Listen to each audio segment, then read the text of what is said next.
Good morning and welcome to Paul T's World. And in this video we're going to have a look at the back garden and how things are coming along in April. Now spring is well underway, and also how the tropical plants have fared after this harsh winter we've had all over Britain. Let's have a look at the tropical bed. I developed the tropical bed last spring, so it's been in for 1 year.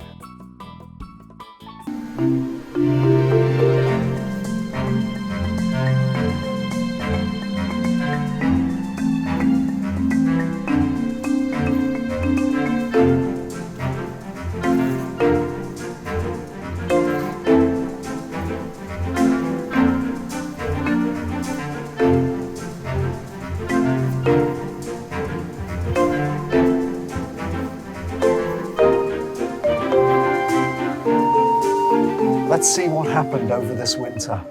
So the tropical bed is round the pond. Plants are starting to grow in the pond, the marsh marigolds. I really like these marsh marigolds in April. A splash of yellow, and I've split them so they're in various parts of the pond.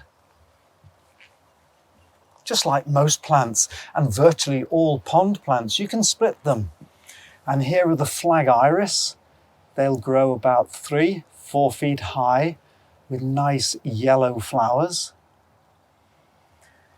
We've got the Brunnera here.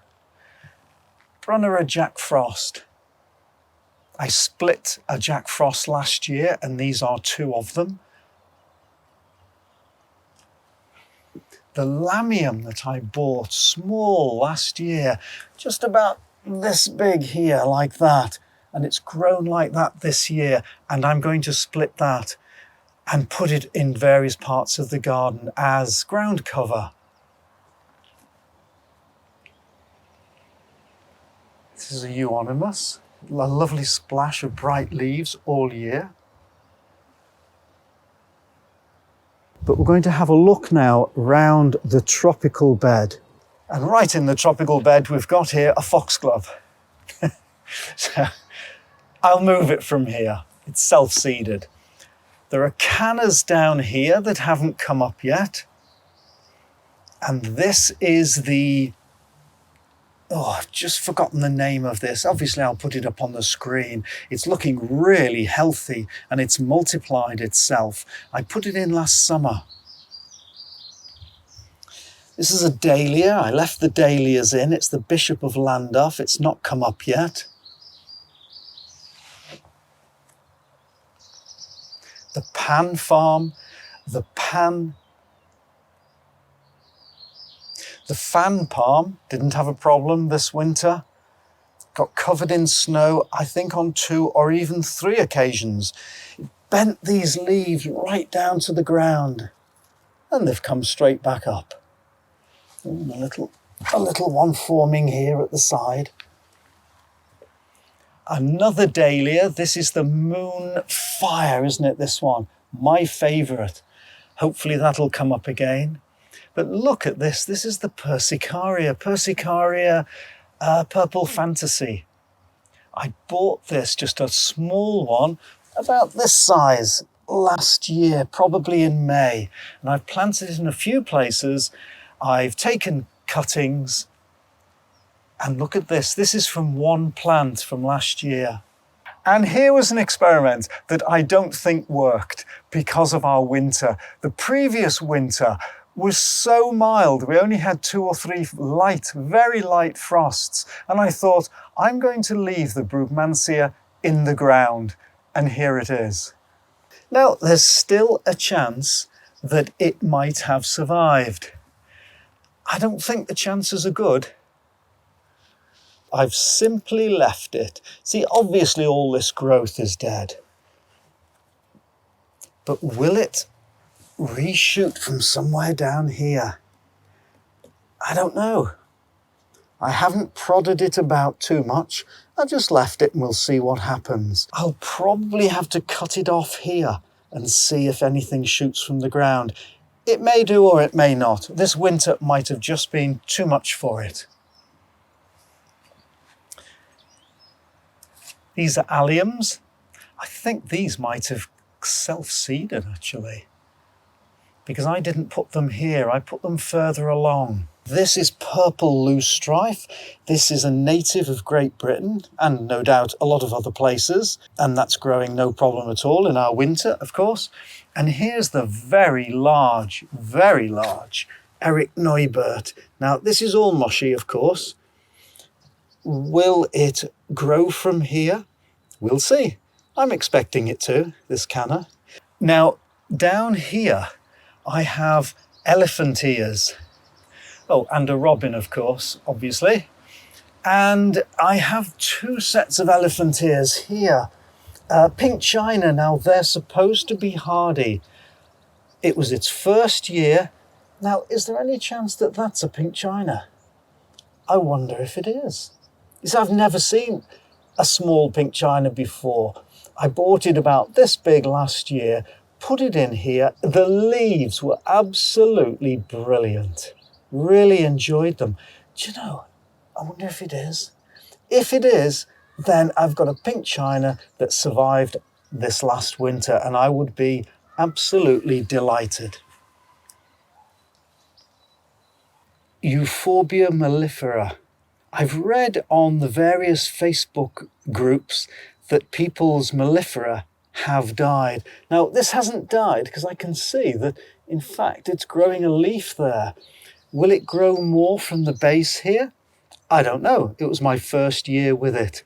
I'll probably cut all this off and see what happens.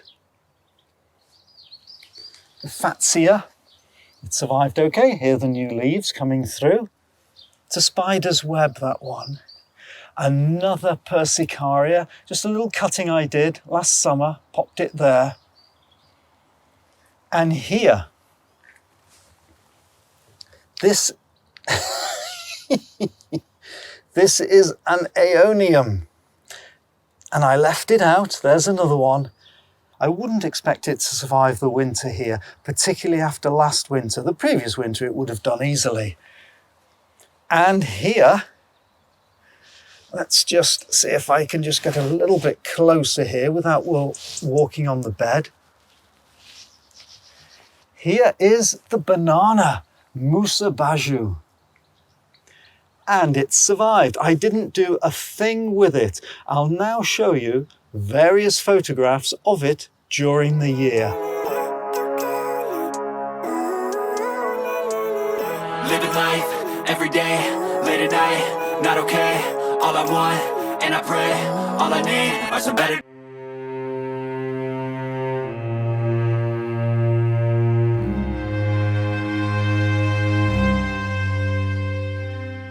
And you see at the right-hand side there, looks to me like a shoot that's alive. Oh, and there's one in front as well. I would expect this to be fine. These banana plants, Musa Baju, they're hardy. They're root hardy. Many people do protect them, and the reason they protect them is they want to protect the height so it doesn't die back to the ground. I tend not to protect plants.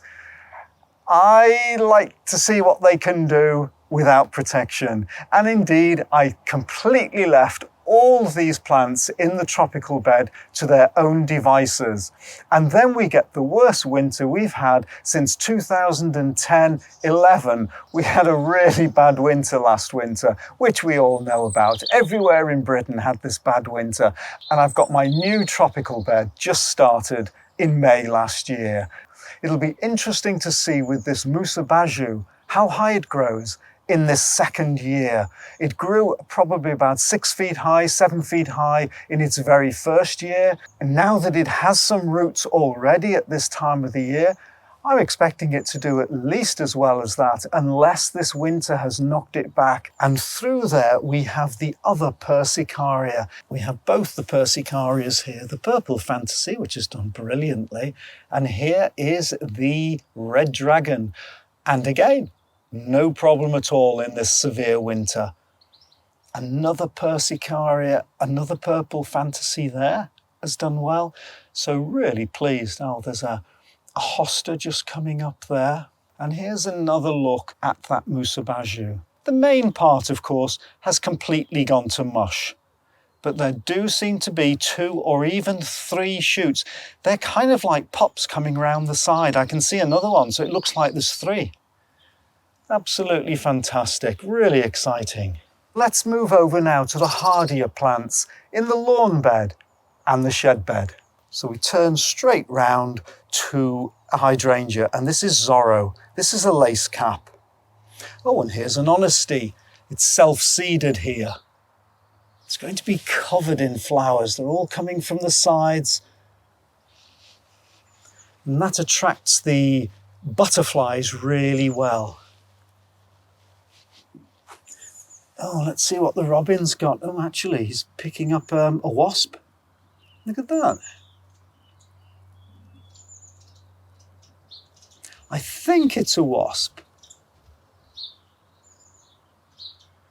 No, he's thought if I'm not going to provide the mealworms while doing the video, he's going to have to look for his own food. In fact, he does anyway. He doesn't rely on me. He has quite a balanced diet, don't you? And next to the Zorro is a dogwood. And I grow this for the red stems. This is its 2nd year. And so I'm leaving it really, and not pruning it back too much, letting it develop its stems, and then I'll start a regime in a year or 2 of cutting back these stems in the spring so that new stems are formed and they're beautifully red over the following winter. Now, what else have we got in here? This has changed quite a lot, this bed. We've got the aqualegia that flower so beautifully with their colourful bonnets in the summer. Here's a euphorbia. It's looking a little bit battered by the winter. Maybe it needs some of these stems cutting back and starting again. It has got plenty of new growth down at the base, because that looked a lot nicer last year. There's the agastache, all died back and now coming back again. And just behind, I've got a silver dollar paniculata. The Doronicums, of course, that I talked about in the last video, and just in front of there, these are the dicentra, feather dicentra. Pretty ones. Deciduous azalea, starting with its nice buds. Oh, and it's got lots of new growth here. Look at this. Look at all these new stems here coming up. New fresh stems. Great. The phlomis. I keep talking about the phlomis. Turkish sage, is it? And I've never seen it flower. Oh, what's underneath here? There's lots of new growth. The red campion. This will grow to 3 feet and flower all summer. And just behind is a pinky winky. Oh, I love this. Gosh, they're so late, these paniculatas. But once they get going, they'll form their large panicles. Here I scattered some chicken pellets, and the rain has just started to break them up. I think that's phlox. Got 2 types of phlox. I think I split it last year, so that'll invigorate it for this year. And next to it, we've got a weigela. In fact, I never mentioned this weigela as we were concentrating on the tropical plants. I cut this weigela back quite a way last year. I needed it to make way for the cannas. And in cutting a shrub back quite hard, it then regrows really vigorously. And this is Bristol Ruby. I will bet that this displays beautifully this year. For a fantastic show, you need a bridal wreath. Spirea bridal wreath.